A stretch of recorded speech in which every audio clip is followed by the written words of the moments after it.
Sebelum kewujudan Kerajaan Kesultanan Melayu Melaka, jalan perdagangan laut melalui Selat Melaka merupakan laluan yang penuh cabaran dan berisiko tinggi, terutamanya bagi pedagang kecil berikutan masalah ancaman lanun yang berleluasa. Selain itu, pelayaran kapal dagang pada zaman purba amat bergantung kepada pertukaran arah angin monsun yang memakan masa sehingga 6 bulan lamanya.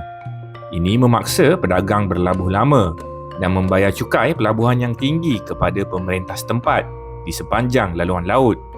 Justru selama beribu tahun, para pedagang telah memanfaatkan laluan alternatif iaitu jalan penarikan yang merentasi Banjaran Titiwangsa ataupun Banjaran Bintang di semenanjung Tanah Melayu. Laluan ini menggabungkan jalan sungai dan pengangkutan darat menggunakan gajah, membolehkan barang dagangan dibawa terus dari arah pantai barat ke pantai timur tanpa perlu menunggu perubahan angin berlaku.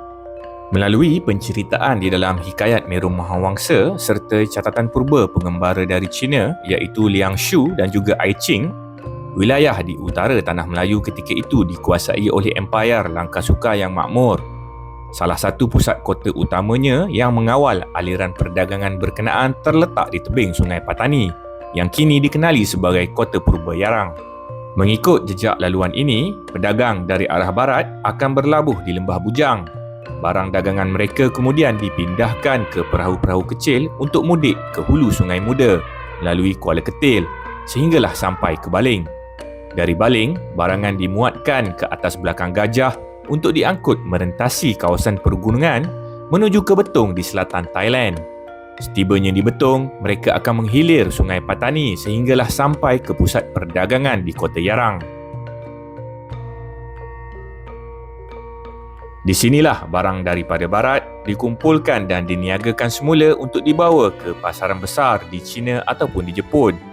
Begitulah rancaknya sistem perdagangan zaman dahulu kala sehinggalah Kota Yarang menjadi sebuah kota kosmopolitan yang maju dan makmur.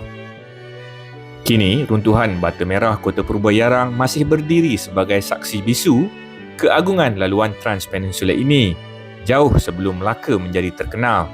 Ia juga menjadi jawapan sejarah mengapa di sepanjang hulu Sungai Muda pada hari ini, wujudnya banyak perkampungan Melayu yang mempunyai pertalian darah dan dialek yang cukup kuat dengan orang Melayu di kawasan Patani.